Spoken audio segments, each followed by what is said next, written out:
Bismillahirrahmanirrahim. Assalamu alaikum. I am your teacher for physics from Oxford School System in Chichawatne. In previous lecture, we have studied about equilibrium and conditions of equilibrium. Today, our lecture is about states of equilibrium. This is also most important long question in our topic. So, start our topic states of equilibrium. Start में just introduction है. Introduction आपने read करना है, इसे कोई रट्टे मारना याद करने की ज़रूरत नहीं है. देन स्टेबल इक्विलिब्रियम है, अनस्टेबल इक्विलिब्रियम है और न्यूट्रल इक्विलिब्रियम है. वन बाय वन जो है हम इसे रीड करेंगे. What is stable equilibrium, what is unstable equilibrium and what is neutral equilibrium. So start.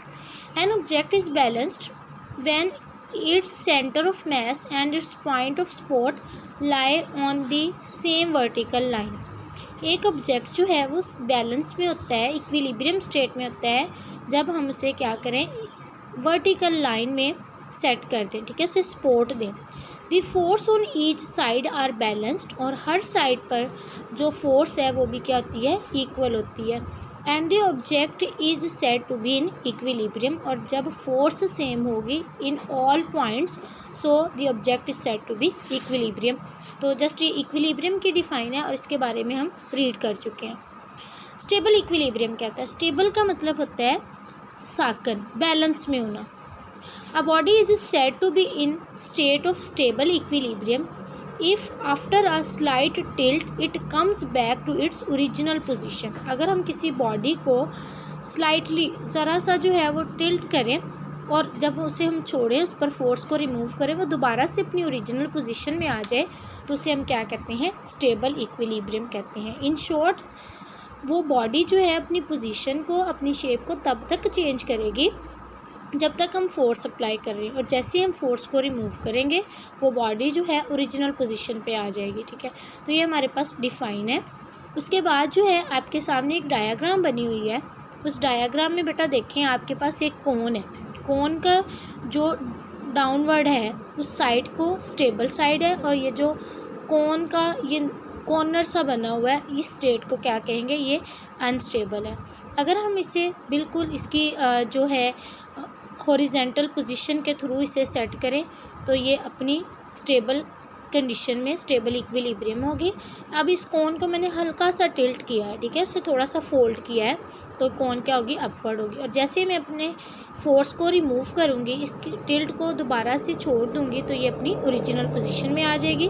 This is a best example of equilibrium. इसी तरह एक बुक है, वो टेबल पर पड़ी हुई है, उसे मैंने टिल्ट किया है. Let's suppose this is a book.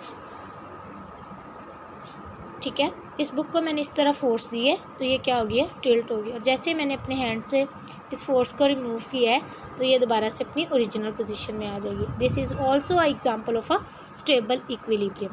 So start. Stable equilibrium occur when the torque arising from the rotation, rotation को टिल्ट भी बोलते हैं, of the object complete the body back towards its equilibrium position. दोबारा से उस define को explain कर रहा है, तो ये लाइन जो है आप स्किप कर सकते हैं. देन आप हेडिंग दें एग्जांपल की. The cone is in the state of a stable equilibrium, its weight W acting downward at the centre of gravity G and the reaction of the force floor Fn. ठीक है, Fn is a natural force. ठीक, acting upward lie on the same vertical line. ये क्या हो रही है, upward जो है वो एक्ट कर रही है और सेम लाइन में एक्ट कर रही है. Since these forces are equal and opposite direction, both forces are equal in magnitude but opposite in direction.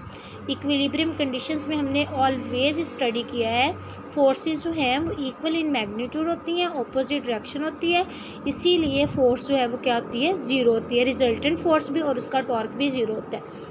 So they balance each other and both the conditions of a equilibrium are satisfied. This is a example of stable equilibrium. अगर long question आए तो उसमें long question में ये पूछा जाता है, right the states of equilibrium. क्या आप स्टेट्स ऑफ इक्विलिब्रियम राइट करें, तो जस्ट आप क्या करेंगे, डिफाइन के साथ एग्जाम्पल ऐड करेंगे. स्टेबल इक्विलिब्रियम जब हम कल अपने लेक्चर को डिस्कस करेंगे उसमें हम करेंगे unstable equilibrium and neutral equilibrium.